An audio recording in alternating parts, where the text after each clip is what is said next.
لام میم ذالک الکتاب لا ریب فیہ ھدی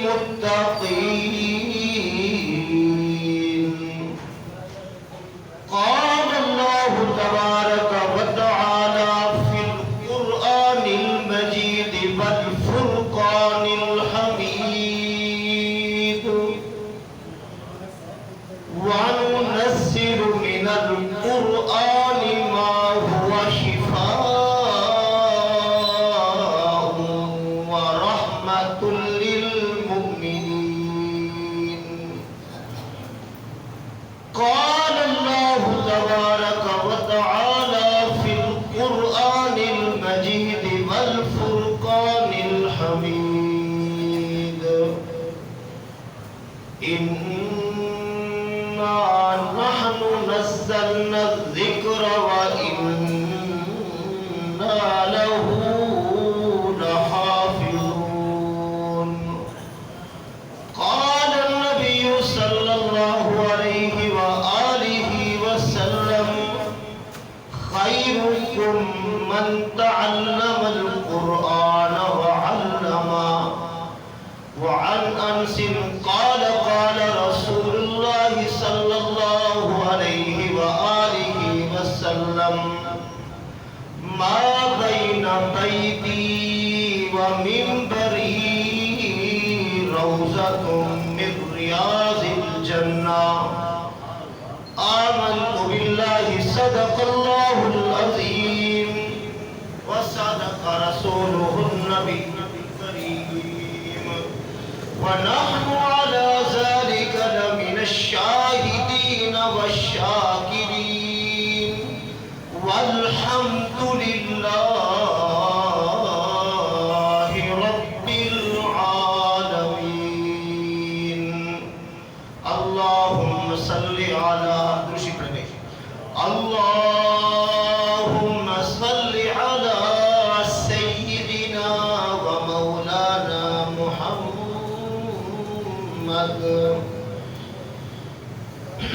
رب اشرح لي صدري ويسر لي أمري واحلل عقدة من لساني يفقهوا قولي رب زدني علما سبحانك لا علم لنا إلا ما علمتنا إنك أنت العليم الحكيم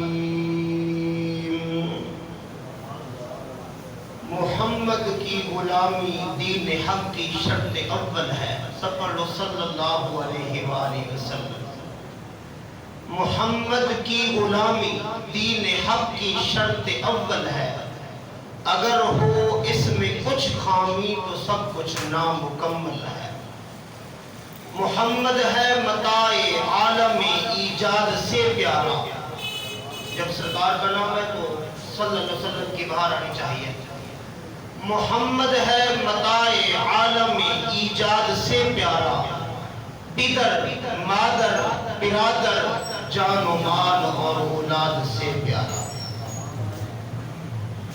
سر سے لے کر پاؤں تک تنویر ہی تنویر ہے سر سے لے کر پاؤں تک تنویر ہی تنویر ہے جیسے منہ سے بولتا قرآن وہ تقریر ہے حسن مصطفیٰ کو دیکھ کر سوچتی ہے یہ دنیا حسن مصطفیٰ کو دیکھ کر سوچتی ہے یہ دنیا وہ مصور کیسا ہوگا جس کی یہ تصویر ہے سوال کی نیت سے سرکار کی ذات پر درشی پڑھنے پڑھتا ہوں اللہم صلی علی سیدنا مولانا محمد وبارک وسلم محترم گرامی قدر سامعین معزز حاضرین بزرگوں دوستوں بھائیوں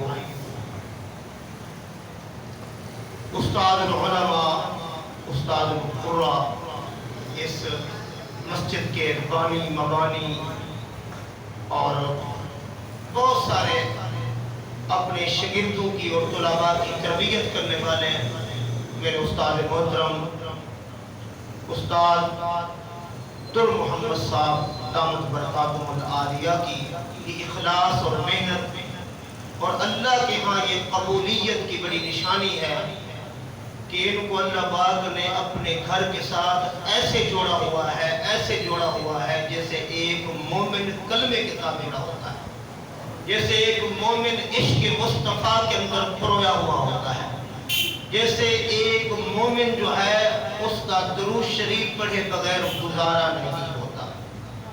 قرآن پاک کے اندر اللہ رب العالمین نے سورۃ البقرہ کے پہلے سپارے کے اندر فرمایا وَعَهِدْنَا إِلَىٰ إِبْرَاهِيمَ وَإِسْمَاعِيلَ أَن طَهِّرَ بَيْتِيَ لِلطَّائِفِينَ۔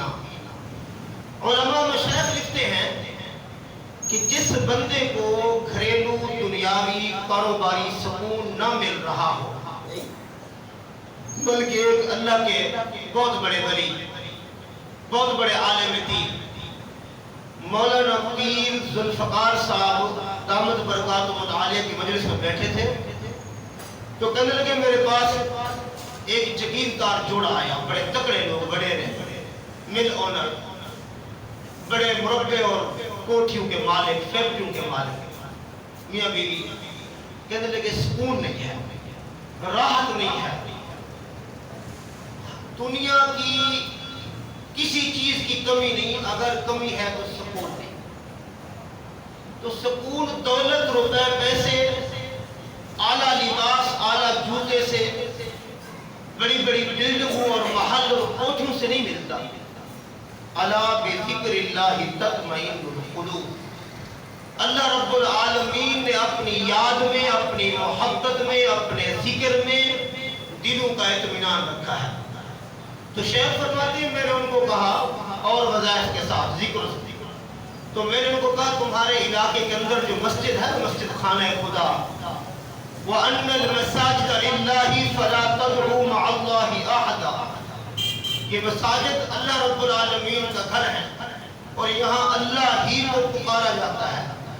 خوش نصیب ہیں وہ لوگ جن کو اللہ اپنے گھر آنے دیتا ہے، جو کہنے بھی میرا گھر ہے، میری مرضی ہے، میں کسی کو آنے دوں نہ دوں، ایسے یہ اللہ کا گھر ہے۔ علماء مشائخ اور ہمارے تبلیغی جماعت کے بزرگ کہتے ہیں اللہ جن کو 70 مرتبہ محبت، پیار اور الفت کی نگاہ سے دیکھتے ہیں انہی کو مسجد میں آنے کی توفیق دیتے ہیں۔ مومن مسجد میں ایسے خوش رہتا ہے جیسے پانی کے تالاب کے اندر مچھلی خوش رہتی ہے۔ تو پیر صاحب فرماتے ہیں میں نے ان کو کہا کہ اپنے علاقے کی، محلے کی مسجد کے اندر جایا کرو اور وہاں پر جھاڑو پھیلا کرو، مسجد کی خدمت کیا کرو، مسجد کی در و دیوار کو صاف کیا کرو، مسجد کی سفید چٹائیاں جھاڑا کرو۔ جیسے استاد محترم نے فرمایا واللہ اخلاص کے ساتھ، سچے دل کے ساتھ استاد محترم کی تربیت کا اثر تھا۔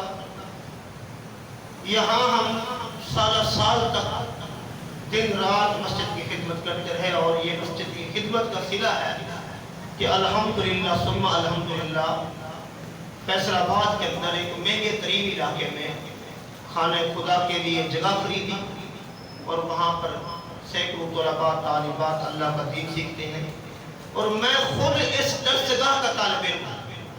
یہ میرے کلاس میں رحمان صاحب بیٹھے ہیں، استاد محترم کے پاس ہم پڑھا کرتے تھے اور مجھے آج یہ ایک اعزاز ہے، فخر ہے، میری خوش نصیبی ہے کہ میں اپنے اساتذہ کے سامنے بیٹھ کر آج جو اللہ والوں سے پیغمبر مصطفیٰ کا دین سیکھا وہ آپ کے سامنے وہ سبق سنا رہا۔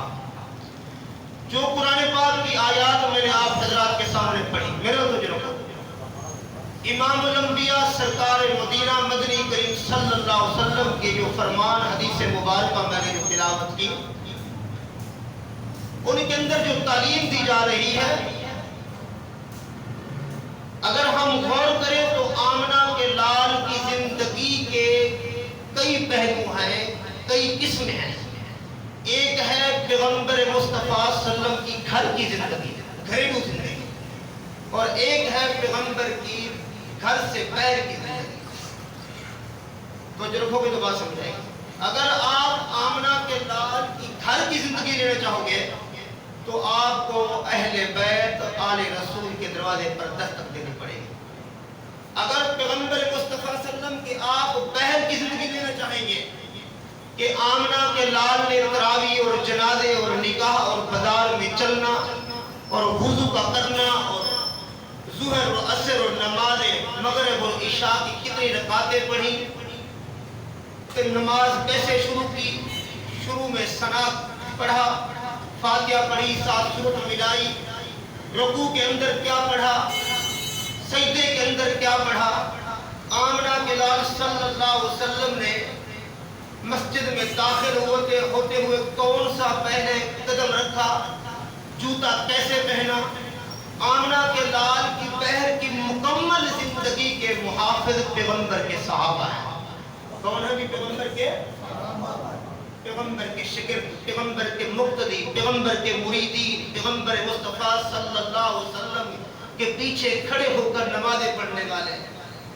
اور پیغمبر کی گھریلو زندگی لینا چاہیں گے تو آپ کو پیغمبر مصطفیٰ صلی اللہ علیہ وسلم کی بیگمات، ازواج مطہرات، پیغمبر کی بیٹیاں، پیغمبر مصطفیٰ صلی اللہ علیہ وسلم کے گھر کی جو مستورات ہیں ان کے دروازے پر دستک دینی پڑے گی. اس لیے اہل حق، اہل سنت والجماعت کا عقیدہ ہے. ولی کامل امام اہل سنت حافظ عماد الدین نے اپنی تفسیر کے اندر یہ بات لکھی ہے. اس آیت کے تحت یوم تبیض وجوہ وتسود وجوہ فاما الذین اسودت وجوہہم اکفرتم بعد ایمانکم کافرین. قیامت کے دن بہت سارے لوگوں کے چہرے چمکتے ہوئے ہوں گے اور پوچھا جائے گا کہ ان کے چہرے کیوں چمک رہے ہیں. تو حضرت ابو سعید خدری سے یہ روایت ہے، اس آیت کے تحت یہ حدیث لائی. بتایا یہ جائے گا، یہ میرے لیے آپ کے لیے قابل غور بات ہے، قابل عمل بات ہے، قابل توجہ ہے. اور اگر آپ لوگ بھی یہ چاہتے ہیں قیامت کے دن آپ کا چہرہ بھی چمکتا ہوا ہو، نور ہو، تو وہ روایت آپ سنیں. فرمایا ان لوگوں کے چہرے اس لیے چمک رہے ہیں اس لیے کہ دنیا میں رہ کر آمنہ کے لال کی سنت کو نہیں چھوڑ کرتے، پیغمبر مصطفیٰ کی صحیح غلامی اختیار کیا کرتے تھے. آقا مدنی کریم صلی اللہ علیہ وسلم کا کوئی عمل، کوئی طریقہ، اٹھنے کا، بیٹھنے کا، چلنے کا، پھرنے کا، کھانے کا، سونے کا، کوئی عمل ان سے فوت نہیں ہوتا تھا. یہ غلامی رسول کی برکت ہے، یہ اتباع محمد کی برکت ہے کہ اللہ پاک نے ان کے چہروں کو چاند سے زیادہ چمکا دیا. اگلی بات جہاں وعید ہے، کیونکہ اللہ کا اصول ہے جہاں اللہ محبت کو، پیار کو، جنت کو، اپنی محبت کو بیان کرتے ہیں، وہاں تھوڑا سا رب العالمین ساتھ وعید اور غصے کا اظہار بھی کراتے ہیں. مقصود کیا ہے، مطلوب کیا ہے کہ میرے سارے کے سارے بندے کامیاب ہو کر میرے سامنے ہیں. دوسری روایت اسی صحابی سے ہے، بہت سارے لوگ ایسے ہوں گے ان کے چہرے جو ہیں ان پر مایوسی چھائی ہوگی، سیاہ اور کالے ہوں گے، پریشان ہوں گے. ان کو محلے، علاقے، ہمسائے، رشتہ دار، بہن بھائی، آئزہ کار پوچھیں گے جتوئی میں، مظفر گڑھ کے اندر، پنجاب میں، پاکستان میں وہ بڑے خوبصورت تھے، تمہارے چہرے چمکتے تھے، تمہیں اپنے حسن پر بڑا ناز تھا، آج تمہارے چہروں کے اندر سیاہی کیوں آ گئی، کالا پن کیوں آ گیا، مایوسی کیوں آ گئی.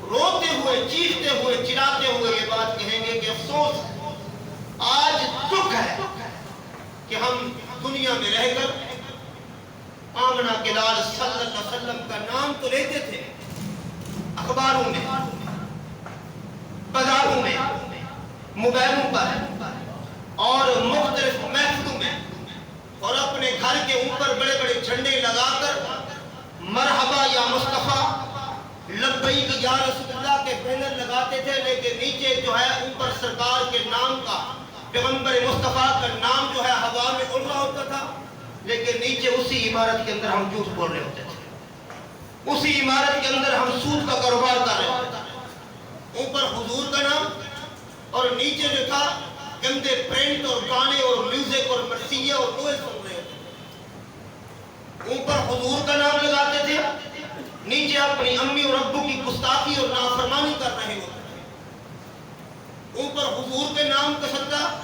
کہ جی ہم سرکار کے غلام ہیں، اور ادھر امام الانبیاء کی آنکھوں کی ٹھنڈک نماز کو فوت کر رہے ہوتے تھے۔ اخبار کو ٹائم تھا، موبائل کو ٹائم تھا، پارک اور دوست کو ٹائم تھا، لیکن قرآن کو ٹائم نہیں دیتے تھے۔ اس لیے آج ہمارے چہرے اللہ نے وہ نور لے لیا ہے۔ اب میں آپ سے پوچھوں کہ ہم کن میں ہیں؟ ہم کن میں ہیں؟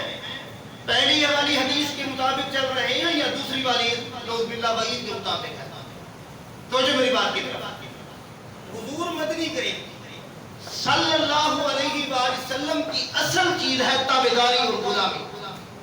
جیسے علماء مفتیان و فیصل آباد کہتے ہیں کہ آقا مدنی کریم صلی اللہ علیہ وسلم کے ساتھ دنیا کی جس چیز کی نسبت ہوتی ہے اللہ اس چیز کو اونچا کر دیتے ہیں، اللہ اس چیز کو اعلیٰ کر دیتے ہیں، اللہ اس چیز کو قیمتی کر دیتے ہیں۔ اور نسبت مصطفیٰ کی یہ برکت ہے کہ جب رب العالمین جس طرح امام الانبیاء کو بلندیاں اور شانیں اور رفعتیں نصیب فرمائی، دنیا کی جس چیز کی نسبت آمنہ کے لال کے ساتھ ہوتی ہے اللہ اس کو بھی اونچا اور اعلیٰ کر دیتے ہیں۔ اس لیے کسی شاعر نے کیا خوب کہا، نسبت مصطفیٰ بھی بڑی چیز ہے، سب پڑھ لو صلی اللہ علیہ وسلم۔ نسبت مصطفیٰ بھی بڑی چیز ہے، جس کو نسبت نہیں اس کی بخشش نہیں، جس کو نسبت نہیں اس کی بخشش نہیں۔ خود خدا نے نبی کو یہ فرما دیا جو تمہارا نہیں وہ ہمارا نہیں۔ بات سمجھ آ رہی میرے بھائی؟ آمنہ کے لال صلی اللہ علیہ وسلم کا تو جو میری بات کی حضور مدنی کریم صلی اللہ علیہ وسلم کی امت میں ایک بہت بڑا مجاہد اور بہت بڑا عالم دین اور بہت بڑا تہجد گزار اور نمازی اور پرہیزی، نظر میں حیا رکھنے والا آدمی، ولی کامل، قطب الاقدار، مجاہد ہند، مجاہد اعظم، سلطان محمود غزنوی کا نام آپ نے سنا ہوا ہے۔ جب ہم استاد محترم کے پاس اردو کی کتابیں میڈل اور میٹرک کی ان کے اندر یہ واقعات ہوتے تھے، پتہ نہیں آج کل ہے یا نہیں ہے۔ سلطان محمود غزنوی نے ہندوستان سومنات کے مندروں پر 17 حملے کیا۔ سلطان محمود صرف مجاہد نہیں تھا، ایک بہت بڑا عالم اور مفتی بھی تھا۔ تو جو میری بات ہے، اس نے ایک کتاب لکھی، کتاب کا نام ہے الفریق۔ علماء فرماتے ہیں فقہ حنفی کی بہت بڑی مضبوط ترین کتاب ہے۔ فقہ حنفی سمجھتے ہیں آپ؟ ولی کامل امام اہل سنت نعمان بن ثابت المعروف امام اعظم ابو حنیفہ رحمۃ اللہ تعالی علیہ کے 12,90,000 مسائل قرآن و حدیث سے نکال کر امت کی آسانی کے لیے پیش کیے، جس کو ہم فقہ کہتے ہیں۔ قرآن میں فلولا نفر من كل فرقة منهم طائفة ليتفقهوا في الدين، تم میں ایک مستقل جماعت ہونی چاہیے، مستقل ایک طبقہ ہونا چاہیے جو فقہی مسائل امت کے لیے جو ہے آسان کر کے پیش کرے۔ اور حضور مدنی کریم صلی اللہ علیہ وسلم کا فرمان ہے من یرد اللہ بہ خیرا یفقہہ فی الدین، اللہ پاک جن لوگوں کے ساتھ خیر کا، عزت کا، احترام کا، بلندی کا معاملہ کرنا چاہتے ہیں، اس کو اللہ رب العالمین جو ہے بہت بڑی خیر سے نوازنا چاہتے ہیں، اللہ اس کو فقہ کا علم نصیب فرماتے ہیں۔ یہ ایک علیحدہ موضوع ہے۔ مجاہد ملت نے سلطان محمود غزنوی نے 50 جلدوں کے اندر یہ الفریق نامی کتاب لکھی، اور اس کے بعد انہوں نے ایک کتاب لکھی، اس کتاب کا نام ہے طبقات حنفیہ لی امین الملک والدولہ، 24 جلدوں میں ہے۔ اور فقہ حنفی کے طبقے پر اس سے پہلے کوئی کتاب نہیں تھی۔ سلطان کو خواص کے طبقے نے بتایا، جیسے یہ تبلیغی جماعت کا سلسلہ ہوتا ہے نا، ان میں پھر مستقل کیٹیگری ہوتی ہے. خواص کے طبقے نے ان کے سامنے کچھ باتیں رکھی، بڑی قابل غور بات ہے. فرمایا کہ سلطان صاحب بات یہ ہے غزنوی کو کہ آپ کے حسب نسب کے اندر کچھ کمزوری ہے. آپ کے ابو جی کا صحیح ثبوت نہیں مل رہا کہ آپ واقعی ملک سبتمین کے بیٹے ہیں یا نہیں ہیں. ان کے ابو کا نام تھا. اور اگلی بات یہ ہے کہ سلطان نے علماء کے مجمع کے سامنے ایک حدیث لائی، بڑی مشہور و معروف حدیث ہے، العلماء ورثۃ الانبیاء. سلطان محمود غزنوی نے مفتیان اور مشائخ اور بڑے بڑے اولیاء کو اکٹھا کیا اور ان کے سامنے یہ بات رکھی کہ اس حدیث کے اندر کوئی راوی کمزور تو نہیں کہ اللہ پاک کے نبی نے غریب غرباء علماء کو مشائخ کو اتنی بڑی وراثت دی کہ انبیاء کے وارث علماء ہیں. انبیاء کے وارث کون ہیں بھائی؟ نبی کی حدیث ہے. اور انبیاء کی وراثت علم ہوتا ہے. انبیاء کی وراثت روپیہ پیسہ بغات دولت بنگلے نہیں ہوتے. ولی کامل امام اہل سنت آل رسول سید پاک پیر شیخ عبد القادر جیلانی رحمۃ اللہ علیہ، حسنی بھی ہے حسینی بھی، جن کو آپ 11 والا پیر کہتے ہیں، یہ لوگ اس کو غوث پاک کہتے ہیں.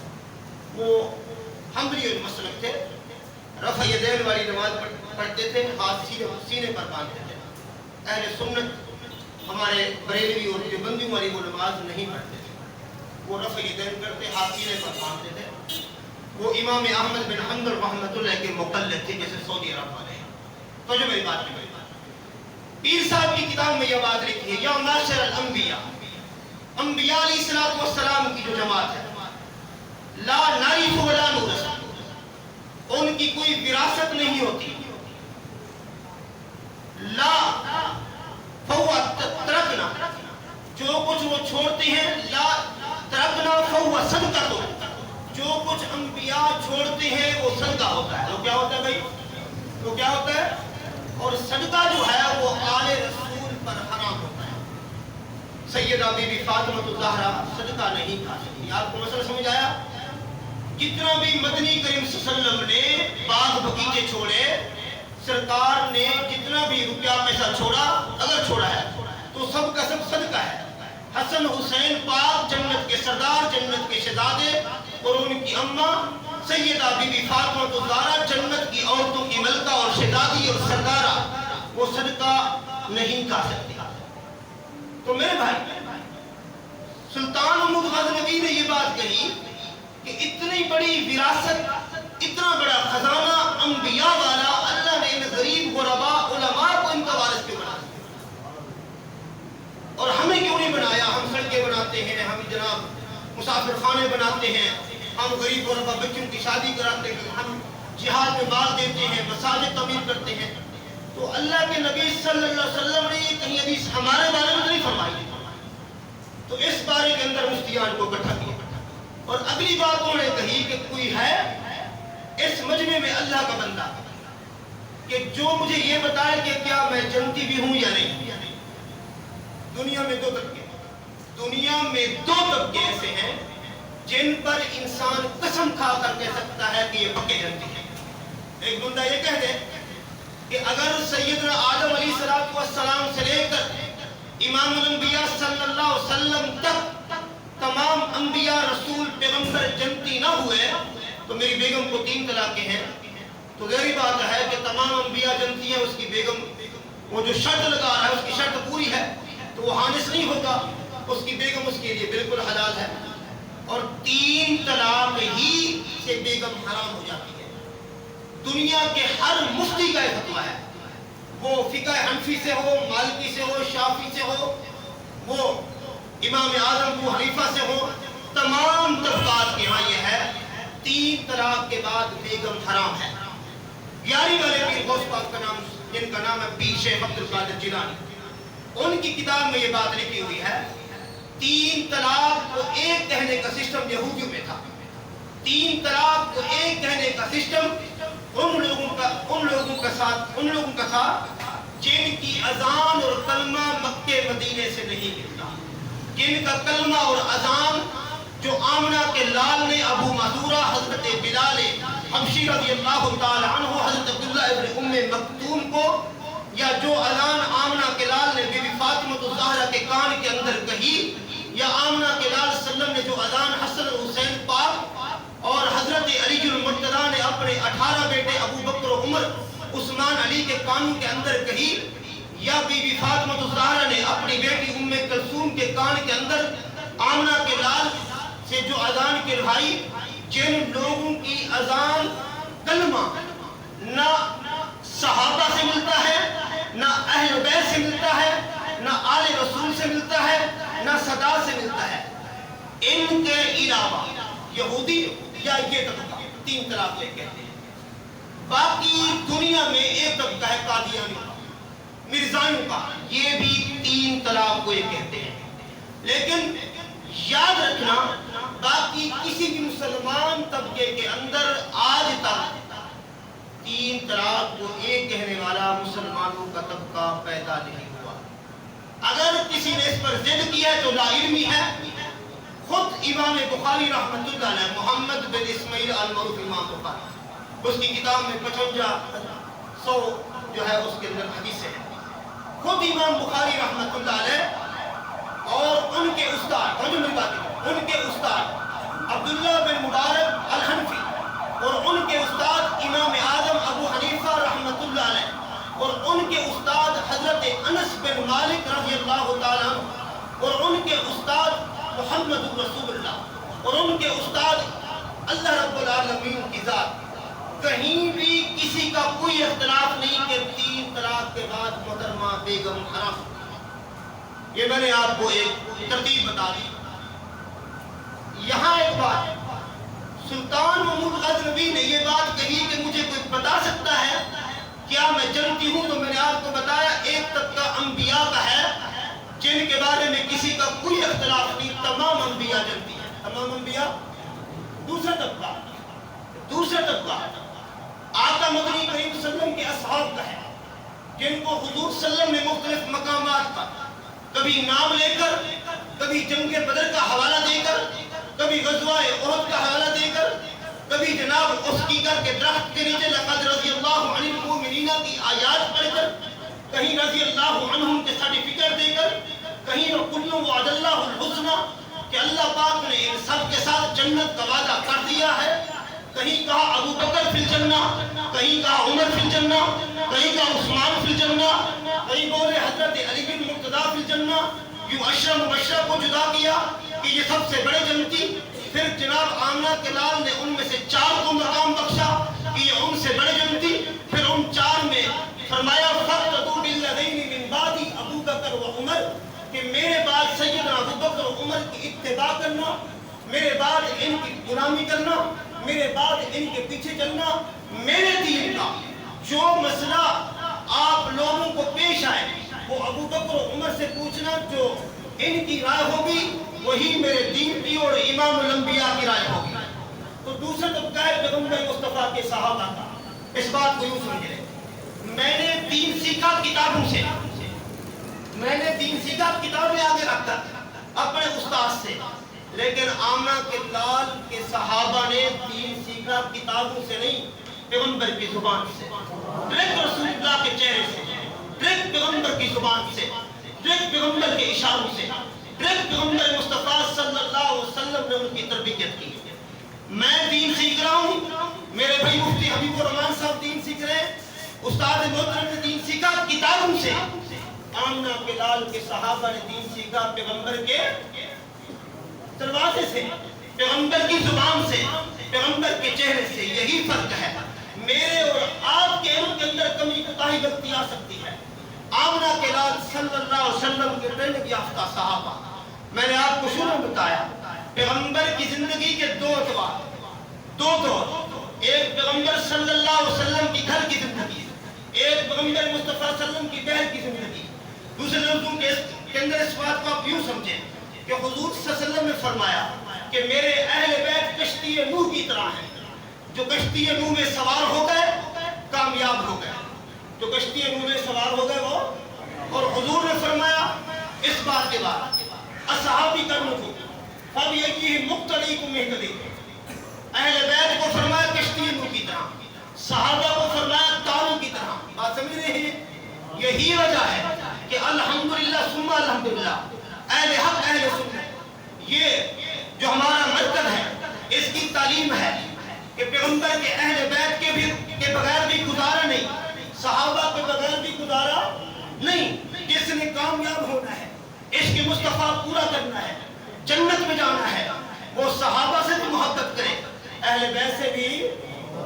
اور ایک ملا، ایک ذاکر، ایک اسلام فروش ایک جگہ بحث کرنے لگا، داعیہ توحید سنت، خطیب یورپ ایشیا مولانا محمد ضیاء القاسمی، اہل حق اہل سنت والجماعت دیوبند کا عظیم لیڈر، اس کے سامنے ایک مناظرہ، ایک بات پیش آئی۔ ایک ملا کہنے لگا، ایک ضمیر فروش اسلام فروش کہنے لگا، یہ دیکھو، بڑی قابل غور بات توجہ سے سمجھائے، دیکھو جی آمنہ کے بعد نے درود شریف پڑھا، اللہم صلی علی محمد، آگے کیا ہے وعلی آل محمد، کیونکہ آپ اس چیز کے قائل ہیں نا، نبی کی آل کے بغیر درود مکمل ہی نہیں ہوتا۔ تو حضور پاک نے یہاں صحابہ کو کیوں نہیں شامل کیا؟ یہ اس نے اقرار کیا۔ یہاں حضور نے صحابہ کو کیوں چھوڑا؟ دلیل ملتی ہے صحابہ اس طرح نعوذ باللہ وفادار نہیں جس طرح اہل بیت وفادار ہے۔ اب قابل اور بات ہے، میرے استاد محترم نے مولانا محمد ضیاء القاسمی رحمۃ اللہ فرمایا، اگر تجھے عقل ہو، اس سے پہلے بھی ایک کلام کھڑا ہے جس کو ہم التحیات کہتے ہیں۔ کیا کہتے ہیں؟ التحیات کہتے ہیں۔ اگر التحیات پڑھی ہوتی تو پتہ چل جاتا کہ اللہ نے پہلے کہا والا عباد اللہ الصالحین، نہیں سمجھا؟ درود شریف بعد میں ہے، والا عباد اللہ، کون ہے والا عباد اللہ؟ ابو بکر ہے۔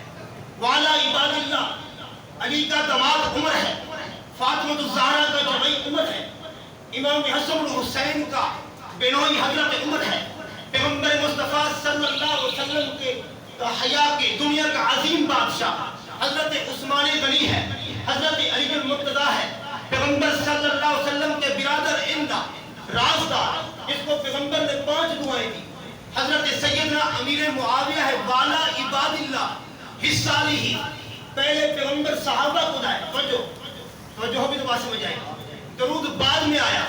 اور اگلی بات، اگر آپ لوگ جاگ رہے ہیں، بڑی نکتے کی بات کہتا ہوں، نماز میں درود شریف پڑھنا فرض واجب نہیں ہے، فرض واجب نہیں ہے، درود شریف پڑھنا فرض واجب، لیکن التحیات پڑھنا، سمجھے میری بات؟ صحابہ کا ادب اور احترام، ان کی تابعداری اور غلامی اور ان کا احترام اور ان سے محبت واجب میں لائے، اور درود شریف جو ہے وہاں وہ پڑھنا علماء فرماتے ہیں وہ سنت ہے سرکار کی، صحابہ کا احترام واجب میں آیا، اہل بیت کا احترام سنت میں آیا، لیکن پھر بھی ہمارا یہی عقیدہ ہے کہ رب کعبہ کی قسم، جب تک اہل بیت سے محبت نہ کی جائے اس وقت بھی ایمان پورا نہیں ہوتا۔ اگلی بات، ولی کام ہے امام، اسی بات کو میں تھوڑا سا بول رہا ہوں، ولی کام ہے امام اہل سنت نعمان بن ثابت المعروف امام اعظم ابو حنیفہ کے سامنے ایک بندہ آیا، اس نے کہا شیخ مسئلہ پوچھنا ہے، بات یہ ہے کہ میں سنت پڑھ رہا تھا، سنت موقدہ، سنت غیر موقدہ تبلیغی آپ بلاتے ہیں، وہاں درود شریف پڑھنا ہوتا ہے پہلے قاعدے میں اولا میں، لیکن فرض واجب تراویح اس کے اندر پہلے قاعدے کے اندر اگر کسی بھائی نے پڑھ دیا